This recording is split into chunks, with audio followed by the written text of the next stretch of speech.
আসসালামু আলাইকুম, may I come in sir? ওয়ালাইকুম আসসালাম, ইয়েস কাম ইন। স্যার আমি কি বসতে পারি? Yes sit down.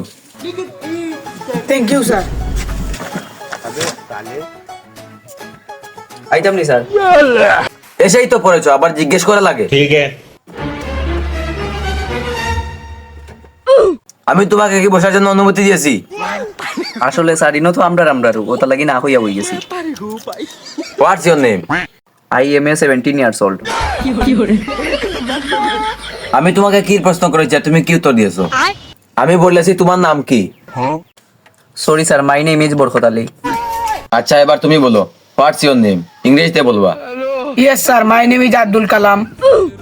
আচ্ছা তোমরা দুজন যে আমাদের অফিসে ইন্টারভিউ দিতে এসেছো, তো আমাদের অফিস সম্পর্কে কি তোমাদের দুজনের কোনো ধারণা আছে? ও স্যার, ও কিতা কই? আমি কিতা আপনার ধারণা দিয়া চাকরি পাইতাম নি? আমি তো আমার যোগ্যতা দিয়া চাকরি পাইতাম। তাই নাকি? তোমার এতই যোগ্যতা হয়েছে? আমি তোমাকে একটা প্রশ্ন করব, দেখবো তোমার কি রকম যোগ্যতা হয়েছে। আচ্ছা স্যার, তে তাড়াতাড়ি কইলাও। আচ্ছা বলো, what is the prime minister of Bangladesh? Sir একটা আমি এখানে, একটা আমার আব্বাইও পারতা না। স্যার আপনি পারেন নি একটা? না এটা তো আমিও পারি না। স্যার আপনি একজন ম্যানেজার, ও প্রশ্নের উত্তর আপনি জানেন না নি? প্রশ্নের উত্তর আমি জানি, কিন্তু অফিসের যে পরিমাণ চাপ, এই চাপের কারণে আমি প্রশ্নের উত্তর সব ভুলে গেছি। আর তোমরা আমি একটা আমার কথা কইলাই, আচ্ছা। আমিও একজন তোমরা লাগান একটা গ্রামের ফুয়া, বুঝছো নি? এর লাগিয়া সবসময় আমার মুখে দিয়ে শুদ্ধ কথা বার হয় না। এর লাগিয়া তোমরা দুজনের ইন্টারভিউ নিবে আমি আমার গ্রাম্য ভাষায়, বুঝছো নি? ওতে তো স্যার সমস্যা নাই, আমরাও যখন গ্রামর আপনিও গ্রামর, তে তো আমরাও আছি, তে গ্রামর ভাষায় কই। Yes sir. अच्छा। আচ্ছা তুমি এখন একটা কো, তোমার পরিবারের খরচ কে চালায়? স্যার আমার তো কোনো চাকরি বাকরি নাই, তার লাগি আমার আব্বা পরিবারের খরচ চালাই। ও আচ্ছা। আচ্ছা তোমার পরিবারের খরচ কে চালায়? স্যার আমার আব্বা তো বুড়া হয়ে গেছেন, আমার পরিবারের খরচ আমিও চালাই। তোমার নো চাকরি উকরি নাই, তো তুমি পরিবারের খরচ চালাও কিলা? স্যার আমি হইলাম এটা ব্র্যান্ডের মানুষ, গ্রামও 2 চক্কর দিলে আমার পকেটে এমনি টেকায়। ও তে তো তুমি বড় লোক মানুষ, তোমারই চাকরির দরকার নাই। আচ্ছা তুমি কি বিবাহিত? না স্যার। ও আচ্ছা, আর তুমি কি বিবাহিত? স্যার আমি হইলাম গুন্ডা ফুয়া, চাকরি বাকরিও কিছু নাই, কমপক্ষে বিয়া খান করার লাগে চাকরিটা দরকার আমার। তুমি তো দেখা যায় খুব বেয়াদব, তোমার চাকরি সাসপেন্ডেড। স্যার আপনি 1 ঘন্টা লাগে বাড়াই হোক, আমার একটু দরকার আছে।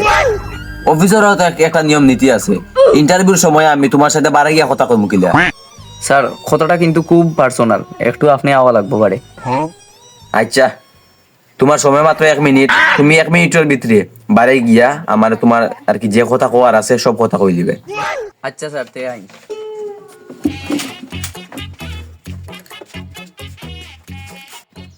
বুঝলাম না, এই ইন্টারভিউ সময় অফিসারের বাইরে লিয়া গেল কেন? ইউনি একটা গুলমাল আছে।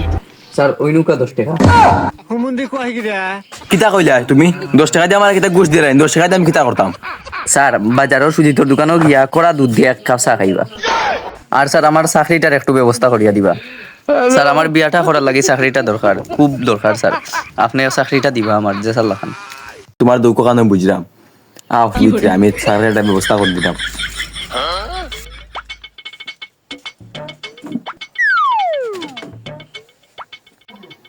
অন্য দুইজনে, আমার সময় আজ খুব সংক্ষিপ্ত, তোমরা দুজনে 2টা প্রশ্ন করবে, আচ্ছা। যদি উত্তর দিতে না পারো চাকরি ক্যান্সেল, আর যদি উত্তর দিতে পারো চাকরি ওকে। আচ্ছা আমি এখন তোমার খুব একটা সহজ পছন্দ করাই, বুঝছো নি? তুমি এখন নিউটনের চাচা তো বাইর নাম কিতা? স্যার প্রশ্নটা আর একটু কঠিন করে কইলে ভালো হইল না? প্রশ্ন কইলে উত্তর দিতে পারো না, আবার বড় বড় মাত্রায়। আচ্ছা স্যার আপনি প্রশ্নের উত্তর পারেন নি? আমিও তো পারি না, আমি না পারলেও তোমার করা লাগবো। তুমি তো এই অফিসে ইন্টারভিউ দিতে আইছো, তুমি এখন সেইবা থাকিও। আমি তোমার এখন খুব কঠিন একটা প্রশ্ন ধরাইম। তুমি এখন বাংলাদেশের রাজধানীর নাম কি? হগুবার। ওই ইগো কত কঠিন প্রশ্ন, ইগো আমি চ্যাট জিপিটি থেকে বা করছি, ইগো খুব কঠিন প্রশ্ন। ও স্যার এই প্রশ্নের উত্তর তো আমি জানি, বাংলাদেশের রাজধানীর নাম তো সিলেট। Good boy. দেখছো নি কত কঠিন প্রশ্নের উত্তর দিছে, তার চাকরি কনফার্ম। স্যার আমার চাকরিটা কোন পরিস্থিতিতে আছে এখন?